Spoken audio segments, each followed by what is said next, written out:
What should you be looking for tomorrow as the Denver Broncos take on the Arizona Cardinals in their preseason finale? The game is set to kick off at 2:30 p.m. Mountain Time, and it's going to be nationally televised on CBS. So you will be able to see the game whether you are here in Denver or somewhere else in the country. You will be able to see this game. This is going to be one where not many starters on either side are going to play. Denver has already announced that none of the starters, save for Brandon Jones, will play, and Arizona, it's basically going to be the same thing. Kyler Murray has not played all preseason. 90% of their starters have barely gotten any preseason action. We may see a few guys for Arizona sprinkled in here or there, but for both teams, this is really going to be a backup bowl. Starting with the quarterback position, I'm obviously going to be keeping a real big eye on Zach Wilson, who's going to be coming in after Jarrett Stidham gets about 8 to 10 snaps with the second team unit. Sean Payton emphasized in his press conference yesterday that he wants to see Zach Wilson get work with the twos. Zach has gotten zero work with the twos since the first week of training camp, so this is going to be a really good opportunity for Zach. We talked about that in yesterday's video, how most likely Jarrett Stidham is going to be QB2 for this team, but Zach Wilson has a chance to really get some good film out there, and next year in 2025, he's got a chance to sign a pretty sizable deal either here in Denver as QB2 long term or with some other team as a possible bridge quarterback, just like his New York Jets predecessor Sam Darnold did.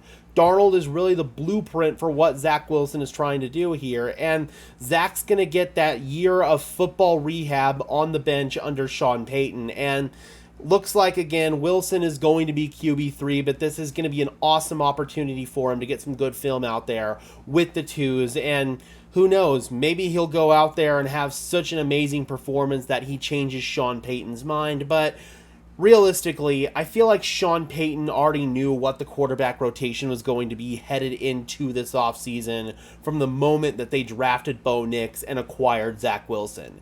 They knew that Bo Nix would be the starter come week one. Jarrett Stidham would be your steady, reliable backup who can go in there and at least efficiently execute the offense if, God forbid, Bo Nix goes down.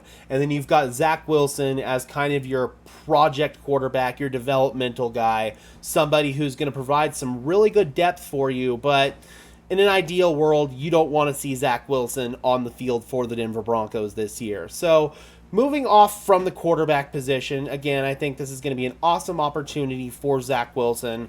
Let's go ahead and talk about the running back position. This is going to be a real interesting one.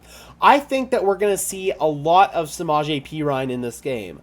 I made a video today saying that Samaje Perine is not going to be a Denver Bronco come week one of the regular season. The Broncos are going to showcase him in this game to potentially increase his trade value and increased interest from other teams.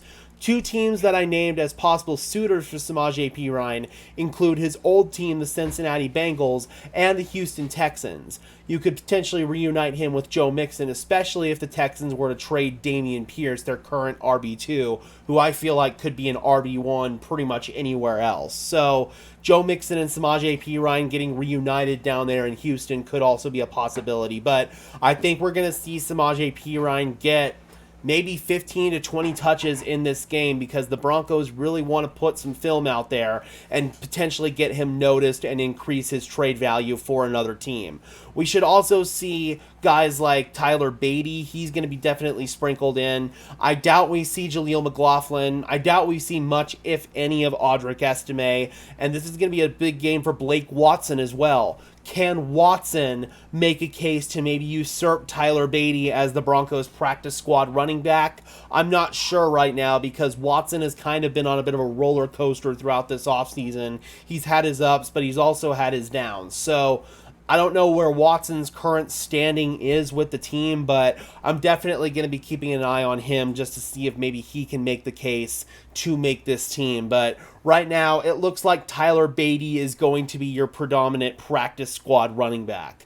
Moving into the wide receiver position, obviously Tim Patrick, Cortland Sutton, Josh Reynolds, who's dealing with a minor Achilles injury, and that's probably the only three guys that aren't going to play in this game. Maybe Devon Vele as well. I feel like he's secured his roster spot, but I anticipate Marvin Mims to play in this game. Marvin Mims has been really disappointing this offseason, and the Broncos were depending on him to have a big role, and he hasn't really risen to the occasion. He's still been running with the twos and the threes, and I expect that to continue in this game, so Marvin Mims is probably going to play. Troy Franklin, this is a big opportunity for him to get some good film out there and maybe dig himself out of the doghouse, because right now he is not playing well, and I don't think he's going to be much of a factor in 2024 unless something significantly changes or injuries happen. That's the only way that I could see Troy Franklin really making much of an impact this season. He's raw, he's young, he's still trying to find his way as a human being, let alone as a professional football player. The dude's only 21, so he needs time to marinate. So I think Troy Franklin, this is a good opportunity for him, but I don't know how much of him we're going to see in 2024. Brandon Johnson, Jalen Virgil, Little Jordan Humphrey. I'd throw Michael Bandy into the mix as well, maybe even David Sills. All of those guys are going to be competing for practice squad reps. So I think those guys are all going to have a pretty big role in this game. I think that right now you're looking at Little Jordan Humphrey and Brandon Johnson as your top candidates for practice squad for the Denver Broncos. I know they also like Michael Bandy and they also like David Sills. The guy that pretty much seems like the clear odd man out right now is Philip Dorsett, as well as possibly Jalen Virgil. Those guys have a very significant uphill battle in order to even make the practice squad, let alone the active roster. Moving into the offensive line, obviously no starters here. I'm going to be watching a lot of the backup offensive linemen to see who emerges amongst these guys. I thought it was a very rough game last week for the backup offensive linemen. I thought that Alex Forsyth didn't play very well. Will Sherman, Alex Palczewski, but I think that was more of an outlier for Palczewski because he's played really well throughout the course of the entire offseason, as well as the first preseason game in Indianapolis.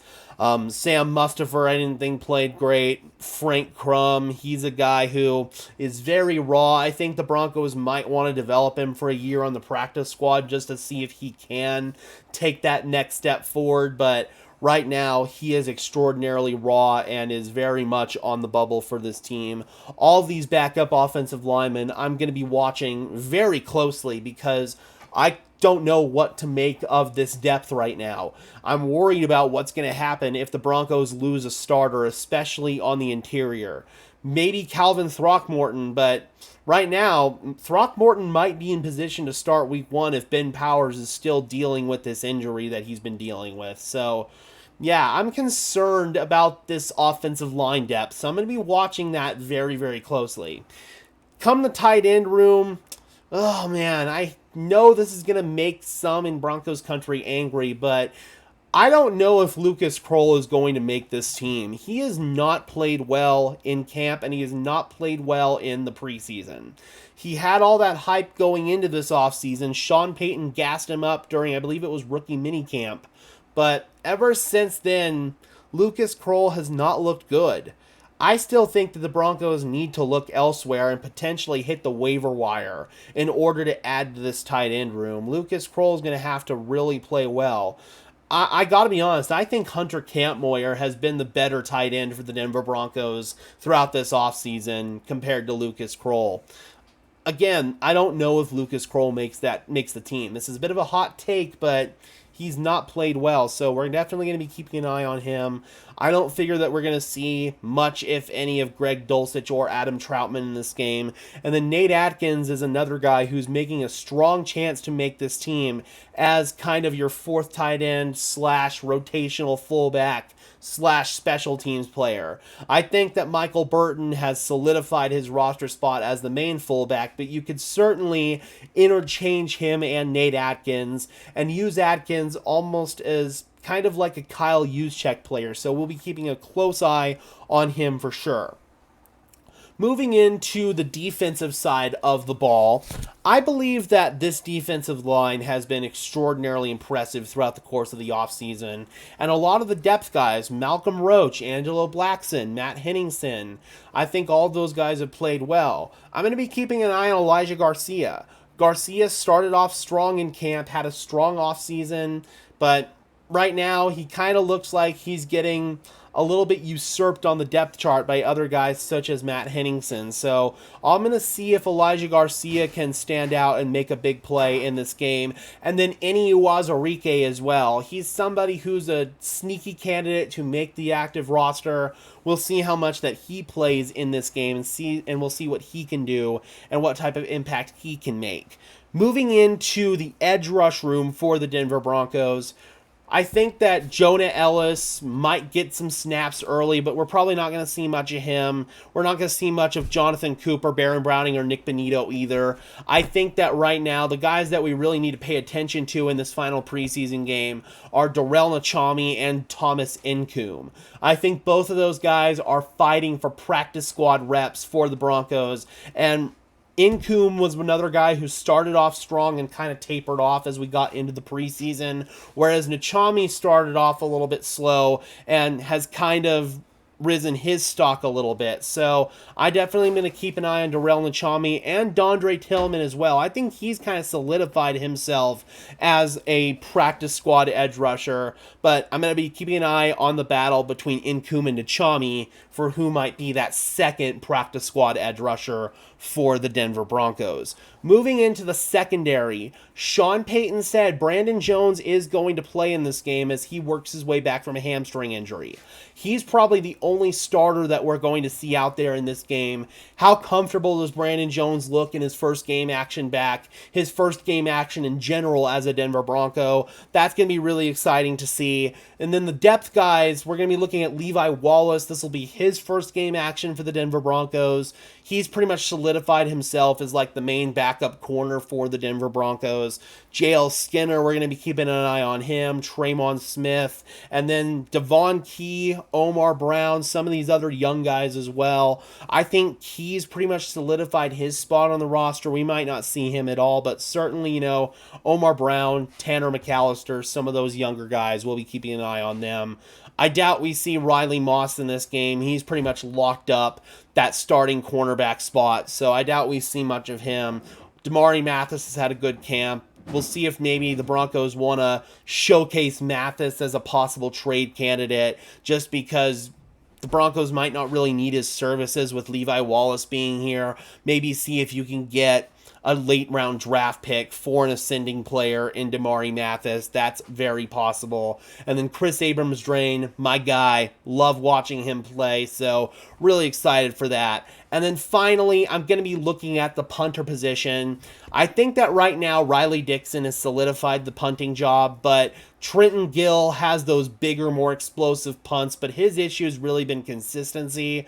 This is going to be the last opportunity for Gill to showcase why he should beat out Riley Dixon, but right now it looks like it's Riley Dixon's job to lose.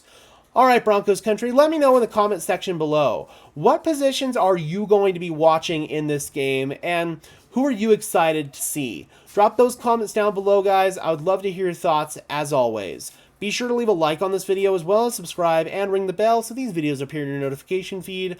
I would really appreciate it, guys. Those are both free and easy ways to show your support, helps tell YouTube's algorithm to push us out, and helps us get seen by more and more members of Broncos country just like you and me.